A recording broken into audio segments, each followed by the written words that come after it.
Hey guys, welcome back to my channel. So today we are going to be taking a trip together down memory lane. I got the idea for this video from Samantha Ravndal. I absolutely love her channel. A little late on the bandwagon. I only recently started watching her videos and she is so sarcastic and hilarious. I absolutely love it. And she had just recently posted a video on this topic that she had been inspired to do from watching the Tayla's channel. So I will link both of their videos down below in the description box of this video if you want to check my inspiration out. But basically what she did was go back into her Sephora online order history and talk through her very first Sephora purchases ever. So if you guys are newer here, I've been around the block as far as beauty goes for a while now. I just turned 31 this summer, so I would say I really started getting into makeup in high school, college, which at this point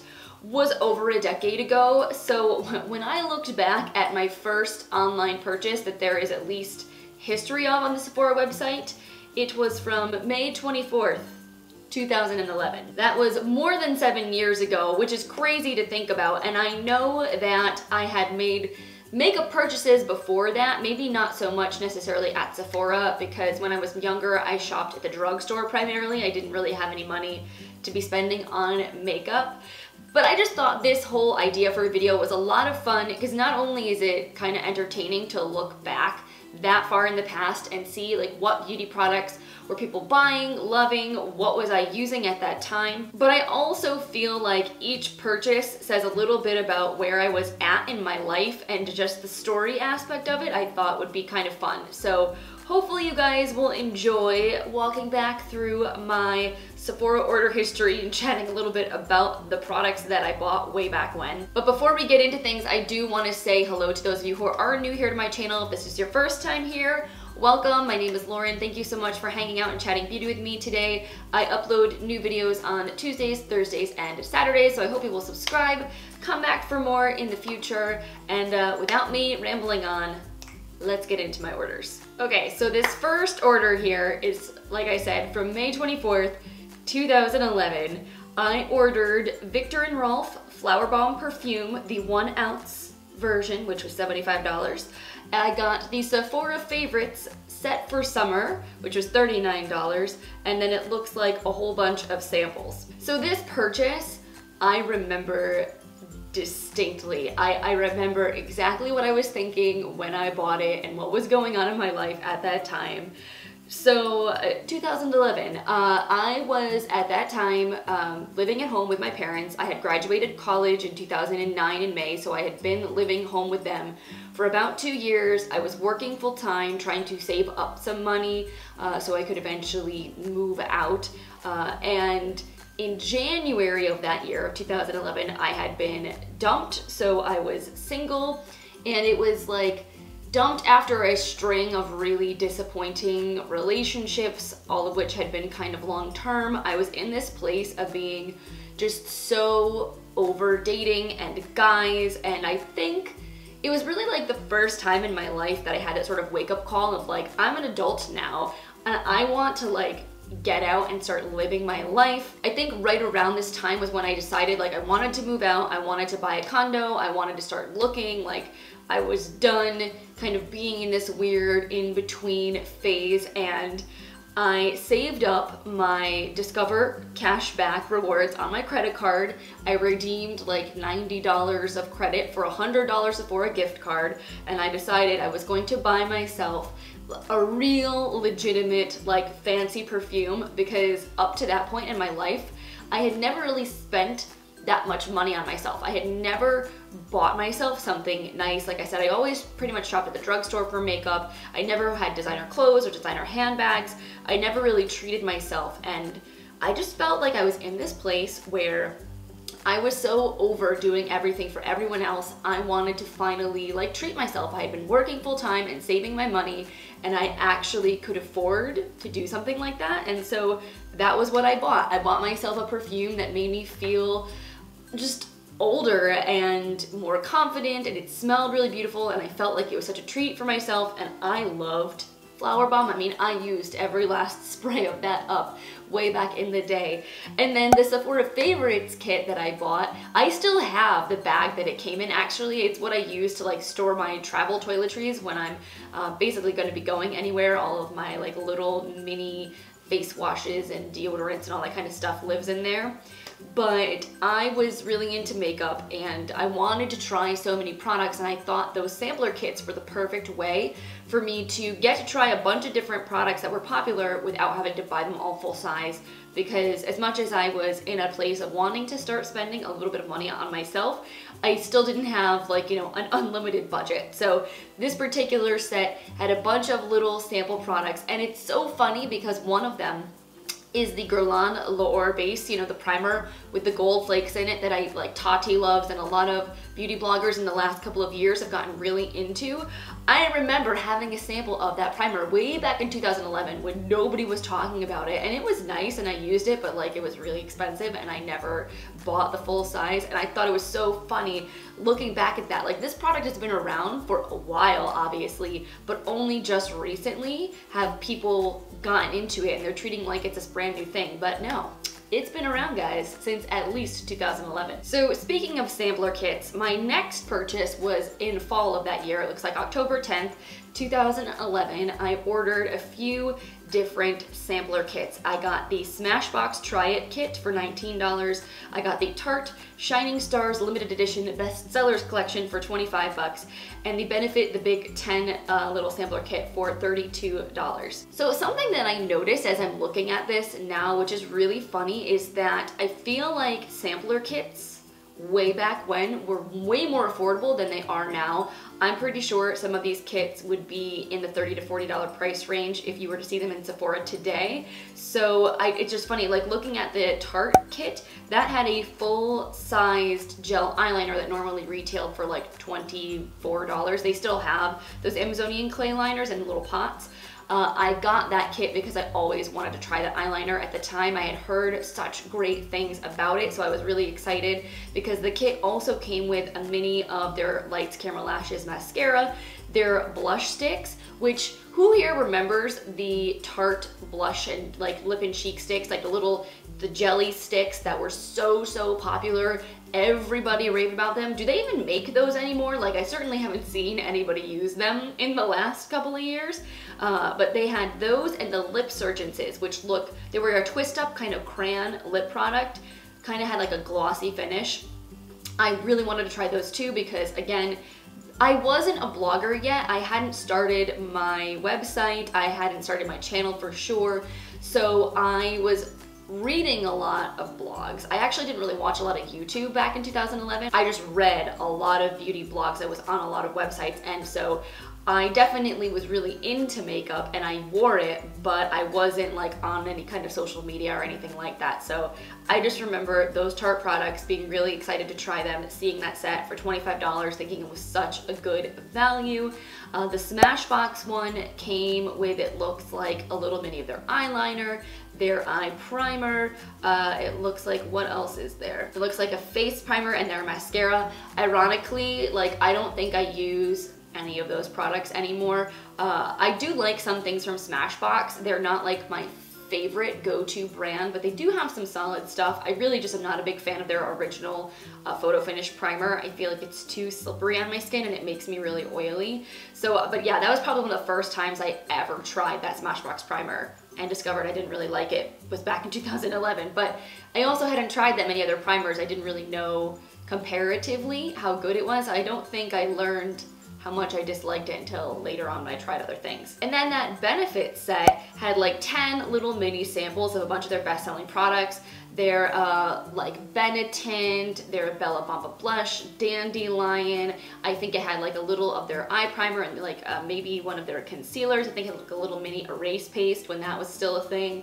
So I remember, again, Benefit was really big way back in that time in beauty, so I was really excited to get to try a bunch of their products because I had heard so many good things and seen a lot of people raving about them. And now, funny enough, I barely use anything from Benefit, to be honest. I'm wearing the Hoola Quickie contour stick today actually because I have like a sample that I got of it, and I do actually really like that product. It's really creamy and easy to blend.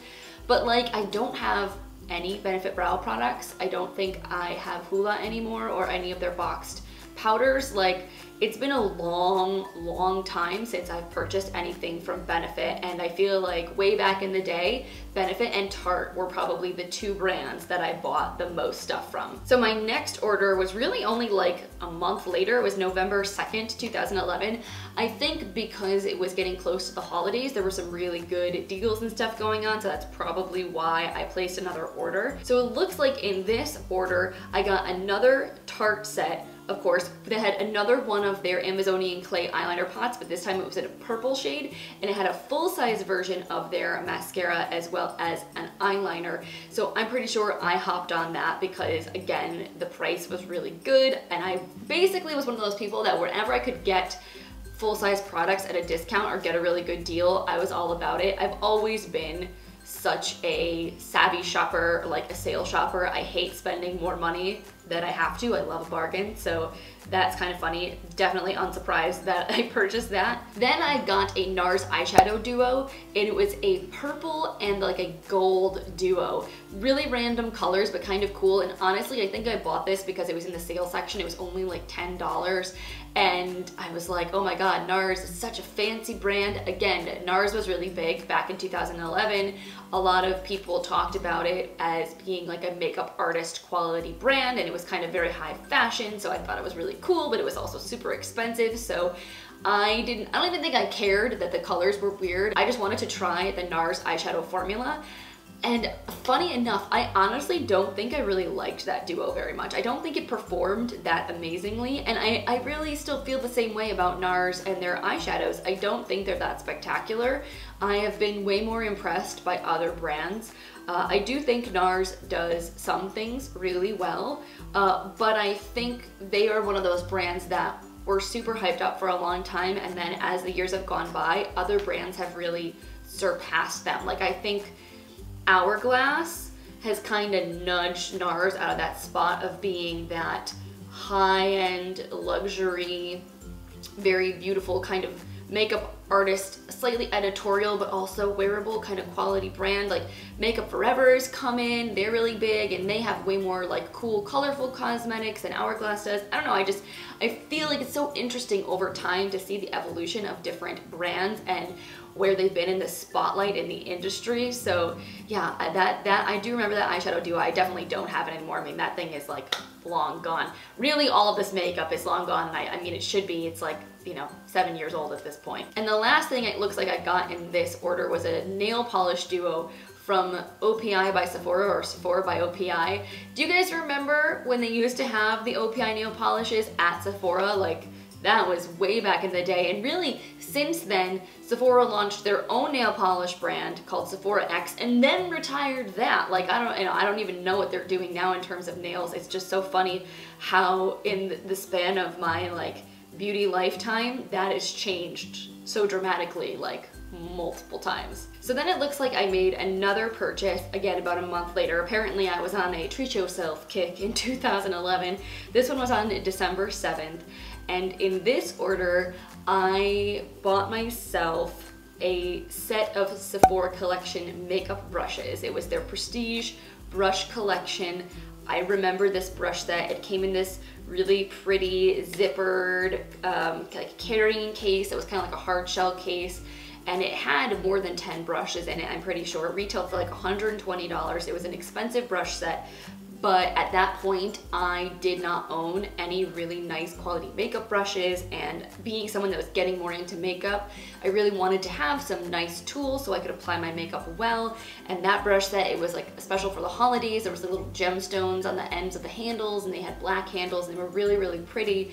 And I love those brushes. I cherish those brushes. I remember using them all the time, and actually I ended up giving the set a couple of years ago to a friend that was also starting out in makeup and didn't have any nice brushes, because at that point, like, I'd been vlogging for a while. I had makeup brushes coming out my ears. Like, I have so many brushes now that I knew I wasn't really using that set anymore. It was sitting just in my vanity, and I wanted to like let it bring another person that was like moving into the world of beauty the chance to like enjoy them in the way that I enjoyed them when I was starting out applying makeup. So that was really nice. I hope that they are being loved in their home currently. But yeah, it's so funny. I would have never remembered that that was when I bought them, but it makes sense now looking back that that was the year I decided to pick those up. And then my last purchase of 2011 was on December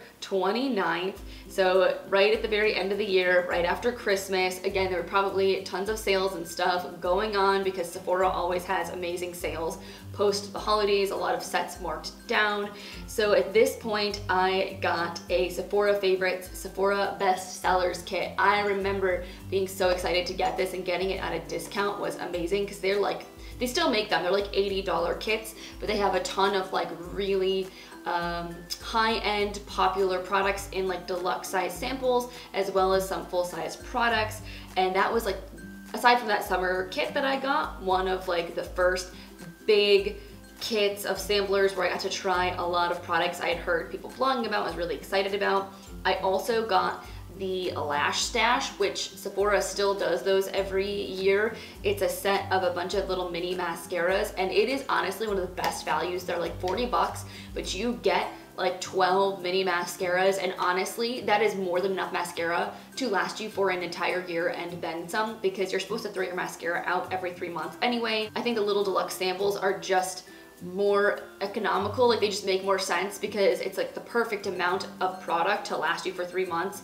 How often do you go through a full tube of mascara before it expires, you know what I mean? So I love those Lash Stash kits. I haven't gotten one in a while because I have a lot of makeup. I get some PR, I subscribe to BoxyCharm, so I get a lot more makeup throughout the year now. But as someone starting out, those sampler kits were clutch. They were such a good way to review products and to try out a whole bunch of different things without spending an arm and a leg. And honestly, like, I didn't really start blogging until June of 2013, but back in 2011 I was starting to like, yeah, build up that collection, get more comfortable with makeup, learn what I liked and what I didn't like, and I got myself more familiar with like the industry and products that people liked and were talking about. So I think this is a good place to wrap things up. This was a lot of fun to just, you know, have a little nostalgic story time, walk down memory lane, chat about some old products that I feel like nobody talks about anymore or don't even exist anymore. If you guys enjoyed this video, or you'd like to see me do something like this again, maybe